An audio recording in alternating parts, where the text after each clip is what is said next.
Part 2, Selarang Camp Stories. The next ghostly incident happened in the Arty's MT line.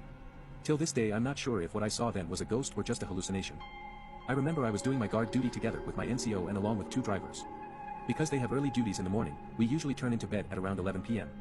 My NCO and I will usually occupy the A room and the drivers would take B room. While we were sleeping, in the middle of the night some noises woke me up. I opened my eyes to be greeted by a huge dark shadow standing in front of me while I was lying down on the mattress.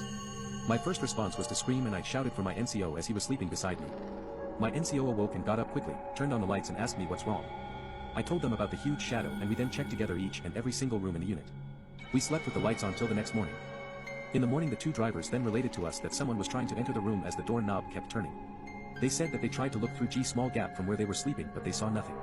If there's a person trying to open the door they'll be able to see his shadow through the gap below the door. We were very familiar with one another in 9 Division so we don't think anyone performing duties that night would play such a prank on us. And on another occasion, we felt the presence of them but didn't see anything unusual. Before the temporary HQMT line was relocated to the Arty compound, we were stationed at a big warehouse next to the Arty.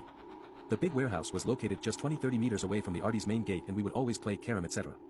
On a particular night we played until it was quite late and the other 2 drivers decided to stay over at the warehouse. We left our carom board as it is on the desk as usually we would clean it up in the morning before the MT line in SIG comes in. It was around 6+ in the morning when one of the drivers woke me up and said go wake up, come here and see. I didn't ask what he wanted to show me and I just followed him. He brought me to the carom board area but we stayed at a distance. My hair stood up as something chilled down my bones. Without uttering anything, I looked at my friend and he looked at me as we were really spooked.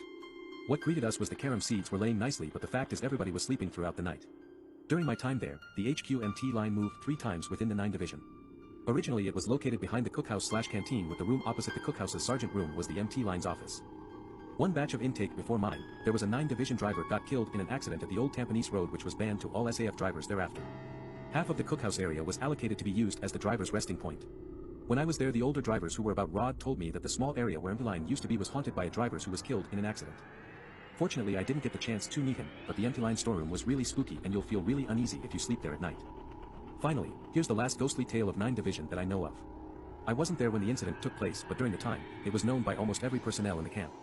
One of the guards, a Malay guy, was possessed while he was patrolling at the HQ, a beautiful but old colonial building beside the officers' mess. When he was patrolling near a tomb-like molehill near the generator point he went into a trance and spoke some foreign languages that even our officer that day had to come down personally and try to subdue him by putting him down on the floor. It took a few guys to put him down and this Malay guy is really small in build. He was later sent to the hospital and IMH thereafter. I heard to this day he is still in IMH. So a lot of us who had served in Selarang believed that it was really a real camp.